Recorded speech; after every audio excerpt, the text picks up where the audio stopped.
Hello， 大家好，这里是大叔。今天继续给大家带来合金弹头5代，仍然是百合子的投稿。今天是下半期。上半期攻略了前3关，今天从第4关开始。第4关的场景给人似曾相识的感觉。合金弹头初代，最后一关和这里的风格非常像。但是本作的剧情方面，和之前摩根将军所率领的反叛军没有一点关系。从这点上来讲，很多合金弹头系列的玩家始终把本作还有4代当成是合金弹头系列的外传，我觉得还是有一定道理。本作有太多特别的地方。比如说，有着系列唯一的滑铲动作，也是系列当中正传部分唯一没有涉及到反叛军的作品。这地方百合子打得太皮了呀，把所有的跳弹都放了。这个地方和合金弹头初代最终 BOSS 战的战场相比，少了一挺机枪啊。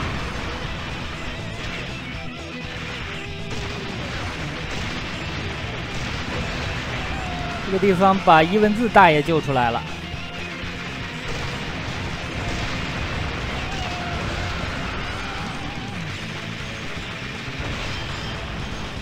刚才这下很危险，对面的盾牌抵挡了很多的伤害。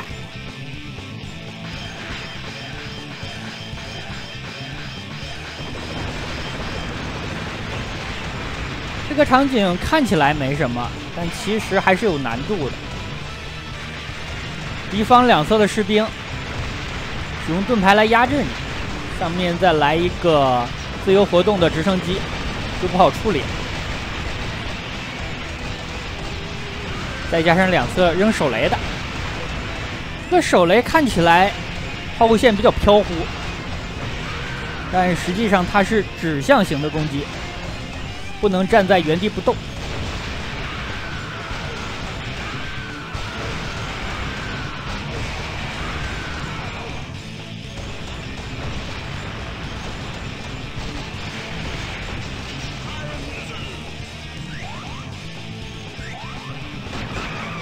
这里被上下夹击，这种情况我一般是顶不住的呀，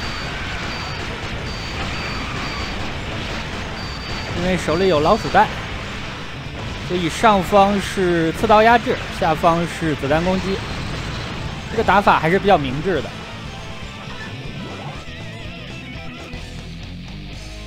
坐上了潜艇，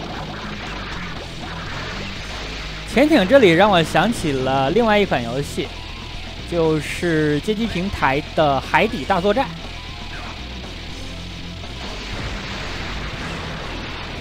它与合金弹头的前期作品一样，都是同一波的开发人员。海底大作战之前也录制过一次，但是最近总想录制一个一空2超频版。一空2就是我控制2艘潜艇，这样火力上更猛，射起来更加爽快。超频版就是利用模拟器的超频功能，缓解一下原版拖沓的画面，让游戏显得更加流畅。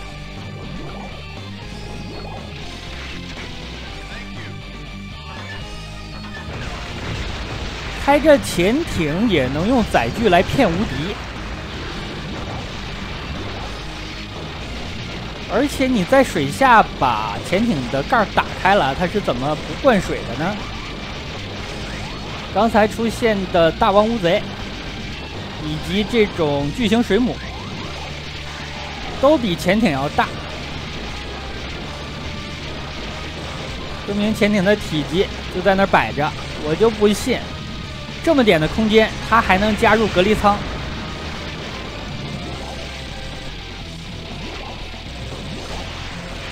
小水母在身后实在是太难受了。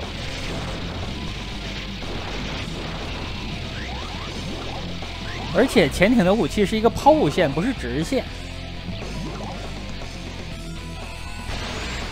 作为一个女性玩家，操作这种抛物线的武器，我想还是有一定的门槛的。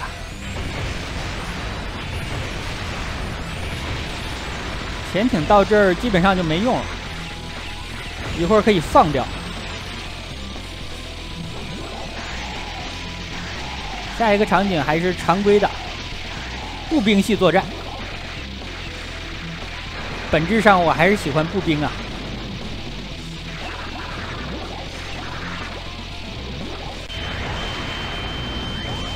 通过走位，集中了一下对方潜艇的位置，然后一发解决了。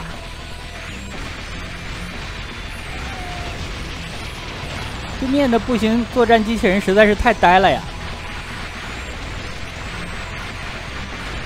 贴得那么近，还在坚持使用拳头来打人，实际上他的攻击的范围还是比较远的，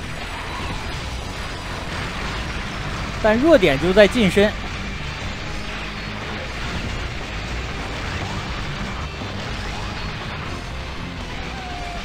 这个地方对面的载具好多，如果开个坦克打的话，会更爽快一点。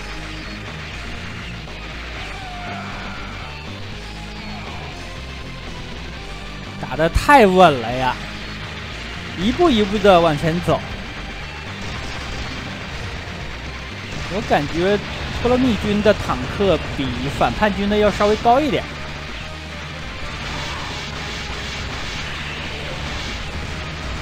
这个坦克的造型好奇怪啊，感觉是合金弹头的履带安装了一个黑色猎犬的头。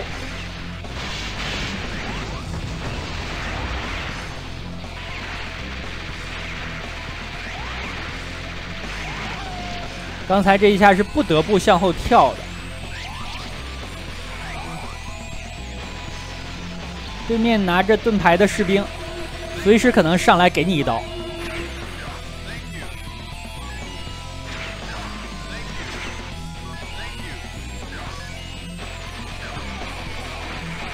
其实滑铲这个动作可以多用，但毕竟只有本作才有。所以可能很多时候想不起来啊。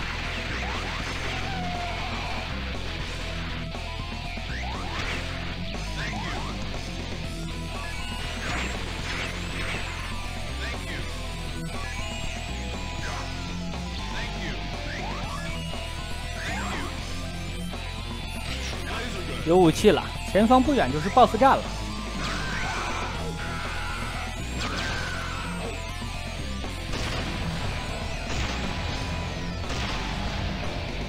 正好卡在了对面 RPG 的攻击盲区。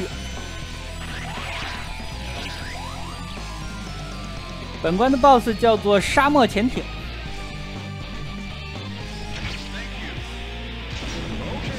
剩下那个人质手里是有武器的，所以只能把激光消耗完了再救。我打这个 BOSS 会选择先把40多发手雷扔出去。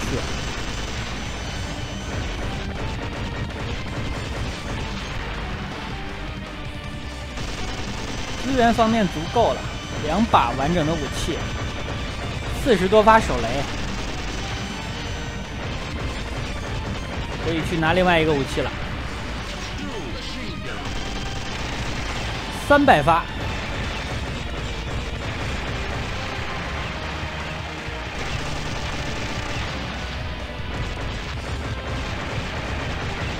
导弹下落的速度还是比较快的。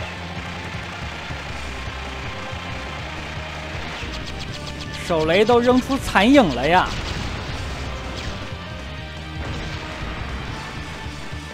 家用机版本的合金弹头系列都是有连发功能的。手雷骑着脸扔，这谁也顶不住啊！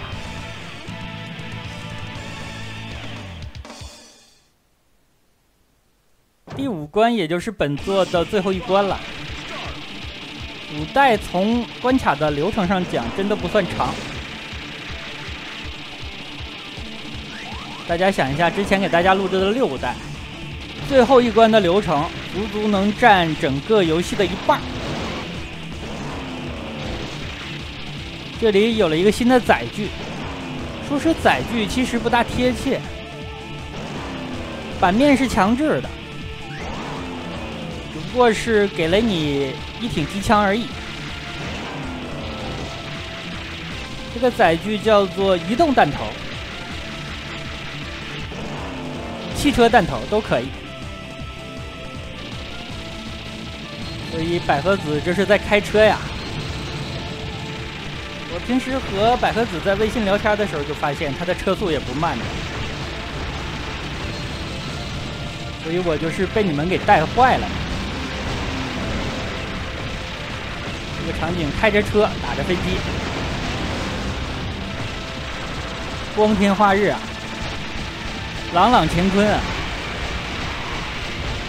场景的最后还给大家演示了一下这个载具的导弹。下车了。为什么要把宝石藏在红绿灯里边？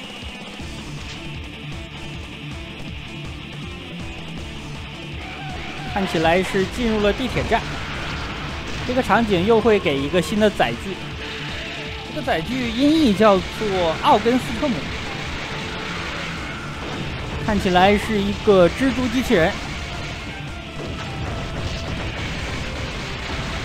它最离谱的攻击就是刚才这一下，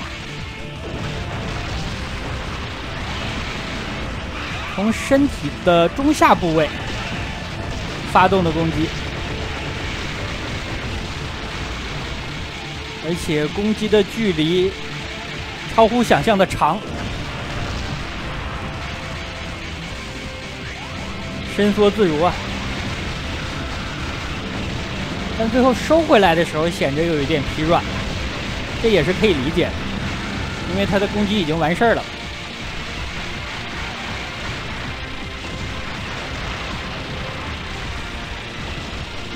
还能再伸出来5次，这就不错了。这么短的时间能够攻击5次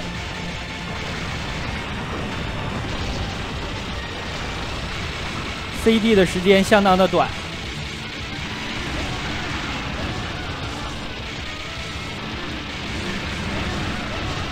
还有4个炸弹没用，这个场景马上要到头了呀，千万不能浪费。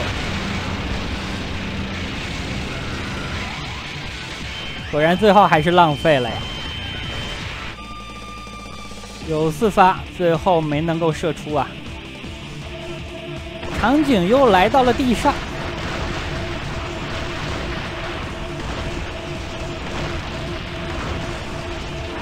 最后一关实际上是有4个 BOSS。这个场景后面会有一个石龟，最终 BOSS 之前会有一个托勒密战士，但这2个 BOSS 都被删掉了。其实也能够理解，在一个关卡当中安排4个 BOSS 还是有一点多的。不过如果分成2关就合理了，也就是说再做出一个关卡来，把游戏的剧情完整的交代一下。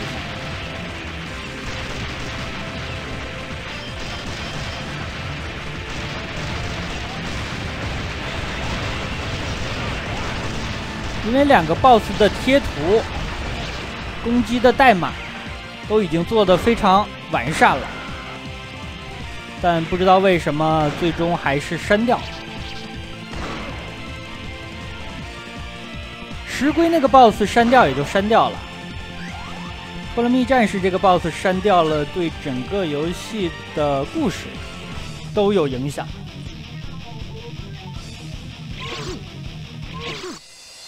打完第1关之后，有一小段的剧情，那段剧情我给删掉了，因为在后面没有交代了。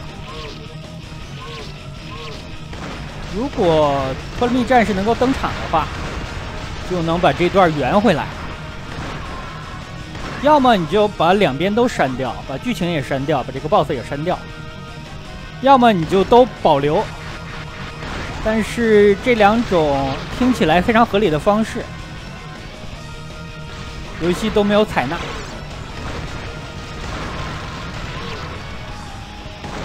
所以很多小伙伴才觉得这款游戏制作的真的是非常仓促。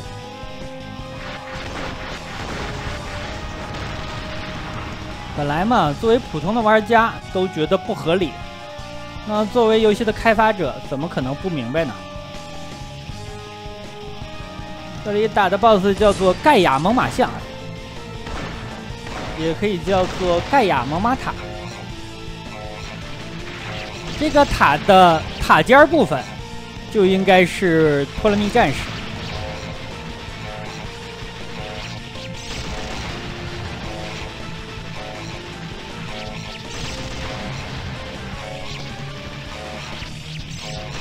这个 BOSS 的难度主要就来源于这两个象鼻子，同时也不能小看这些虫子的威胁。注意随时起跳。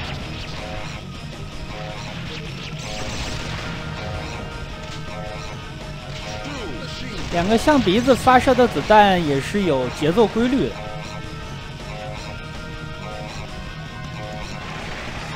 这个 BOSS 的实力还是有限，我感觉作为最后一关倒数第二个 BOSS 不太够资格。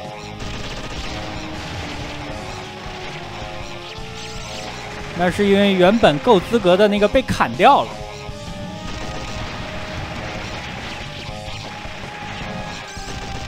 如果能够先清掉一个的话，那这个 BOSS 就好办多了。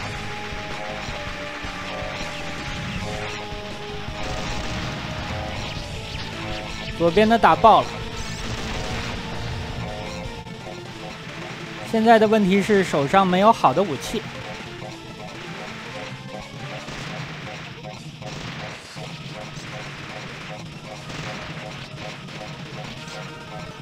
这个地方打得慢，是因为前面的喷枪没有带过来，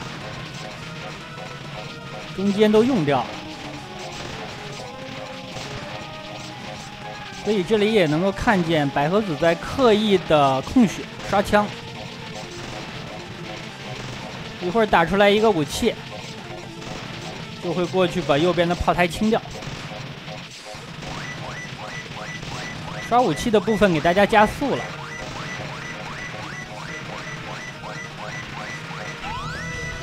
这样的话，剩余的子弹就可以用来打最终 BOSS。终于要开始决战了。原本托勒密战士就应该是在这个阶段出场，打完之后再来对付最终 BOSS。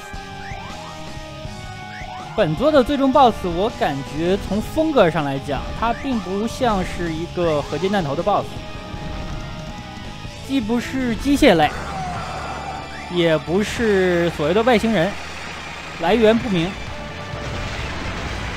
更像是一个神奇或者是一个恶魔。你可以叫它邪恶化身。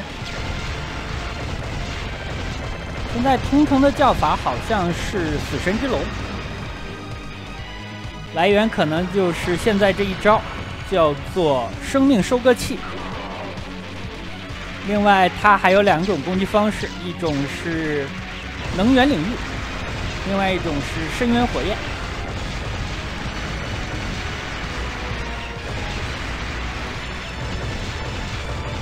打完之后，这个 BOSS 也不是爆炸了或者是消失了，而是飞走了。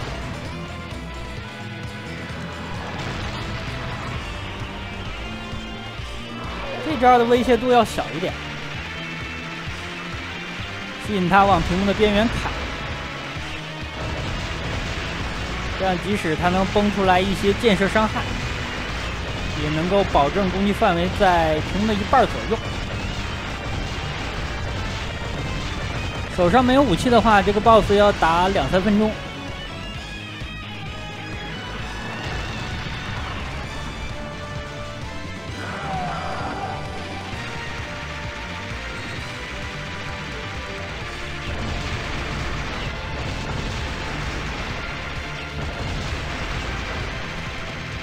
这个时候如果有一个喷枪就好了呀。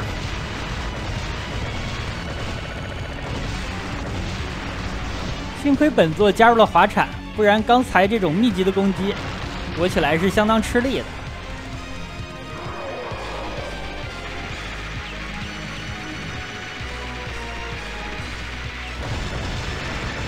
只有一个小手枪，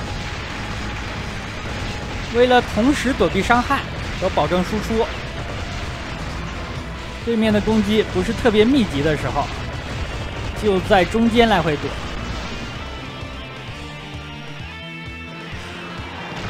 这次躲得有点早了呀。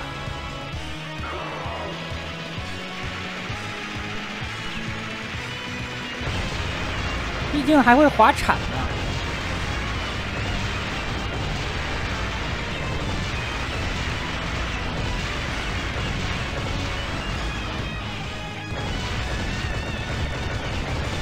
手枪的情况下，这一波的输出就算是比较足了。